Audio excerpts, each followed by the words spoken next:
തീർച്ചയായും അത് വരുന്ന ദിവസങ്ങളിൽ തന്നെ ഉണ്ടാകും. കാരണം ഈ മാസം 30-ാം തീയതി വരെയാണ് കസ്റ്റഡി കിട്ടിയിരിക്കുന്നത്.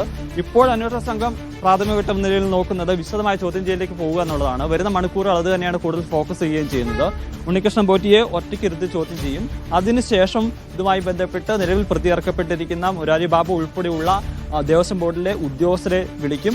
അങ്ങനെ ഉണ്ണികൃഷ്ണൻ പോറ്റിയെയും ഇവരെയും ഒപ്പം നിർത്തിയുള്ള ചോദ്യം ചെയ്യലിലേക്ക് പോവുകയും ചെയ്യും. അതിനുശേഷമായിരിക്കും ഈ പറയുന്നത് പോലെ ഈ സ്വർണ്ണപ്പാളികൾ കൊണ്ടുപോയിട്ടുള്ള ബംഗളൂരുവിലും ഹൈദരാബാദിലും ചെന്നൈയിലും ഉൾപ്പെടെ എത്തിച്ച് തെളിവെടുപ്പ് നടപടികളിലേക്ക് പോവുക. എന്തായാലും അത് രണ്ടും ഒരു പാരലായിട്ട് തന്നെ പോവുക എന്നുള്ളതാണ് അന്വേഷണ സംഘം കണക്ക് കൂട്ടുന്നത്.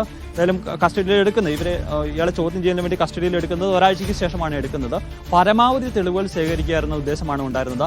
അതുകൊണ്ടാണ് ഈ കഴിഞ്ഞ ദിവസങ്ങളിലൊക്കെ കേരളത്തിന് പുറത്തും ഒക്കെ പോയി വിവിധയിടങ്ങളിൽ നിന്ന് ഇതുമായി ബന്ധപ്പെട്ട രേഖകൾ ശേഖരിക്കുക, അന്നുണ്ടായിരുന്ന ആളുകളിൽ മൊഴികൾ ശേഖരിക്കുക, അതിന് സപ്പോർട്ടീവായിട്ടുള്ള രേഖകളൊക്കെ സംഘടിപ്പിച്ച് അത്തരം കാര്യങ്ങളിലേക്ക് പോയി പ്രത്യേകം ചോദ്യാവലിയൊക്കെ തയ്യാറാക്കിയതിനു ശേഷമാണ് ഈ ചോദ്യം ചെയ്യൽ നടപടികളിലേക്ക് ഇപ്പോൾ കടക്കുന്നത്. അതെന്തായാലും മികച്ച രീതിയിൽ തന്നെ മുന്നോട്ട് പോകുന്നു എന്ന വിവരങ്ങളാണ് നമുക്ക് ലഭിക്കുന്നത്. കൂടുതൽ അറസ്റ്റ് ഉടൻ പ്രതീക്ഷിക്കുന്നുണ്ടോ സിജോ?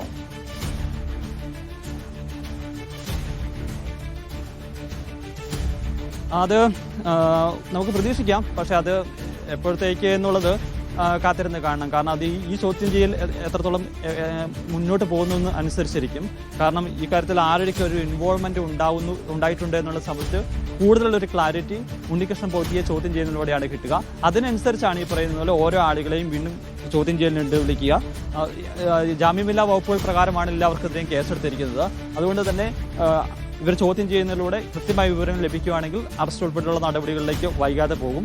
ഒരു പക്ഷേ കൂടുതൽ ക്ലാരിറ്റി ഈ ചോദ്യം ചെയ്യലിലൂടെ വേണം, എല്ലാ സപ്പോർട്ടീവായിട്ടുള്ള രേഖകളൊക്കെ ആവശ്യമുണ്ടെങ്കിൽ അതുകൂടി ശേഖരിച്ച ശേഷമായിരിക്കും മറ്റു നടപടികളിലേക്ക് പോവുക. ഏറ്റവും പ്രധാനം ഈ വരുന്ന മണിക്കൂറുകളിൽ നടക്കുന്ന ഉണ്ണികൃഷ്ണൻ പോറ്റിയെ ചോദ്യം ചെയ്യലിലൂടെ കിട്ടുന്ന വിവരങ്ങളാണ്. അതിന്റെ അടിസ്ഥാനത്തിലായിരിക്കും മറ്റു ഉദ്യോഗസ്ഥരെ അറസ്റ്റ് ചെയ്യുന്ന ഉൾപ്പെടെയുള്ള നടപടികളിലേക്ക് അന്വേഷണ സംഘം കടക്കുകയും ചെയ്യുക.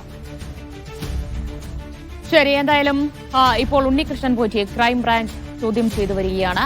ശബരിമല സ്വർണ്ണക്കൊള്ളയിലെ A to Z കാര്യങ്ങൾ ഉണ്ണികൃഷ്ണൻ പോറ്റിയിൽ നിന്ന് മനസ്സിലാക്കുക, മൊഴിയെടുക്കുക എന്ന് തന്നെയാണ് ചോദ്യം ചെയ്യലിലൂടെ അത് പുറത്തു കൊണ്ടുവരിക എന്നാണ് അന്വേഷണ സംഘം ലക്ഷ്യമിടുന്നതും. അതുപോലെ തന്നെ കൂടുതൽ ഉദ്യോഗസ്ഥരുടെ പങ്ക് സംബന്ധിച്ചും വ്യക്തത വരുത്തേണ്ടതുണ്ട്. അതിനായുള്ള ശ്രമത്തിലാണ് ഇപ്പോൾ അന്വേഷണ സംഘമുള്ളത്. വിവരങ്ങളാണ് സിജോ വിജോൺ നൽകിയത്.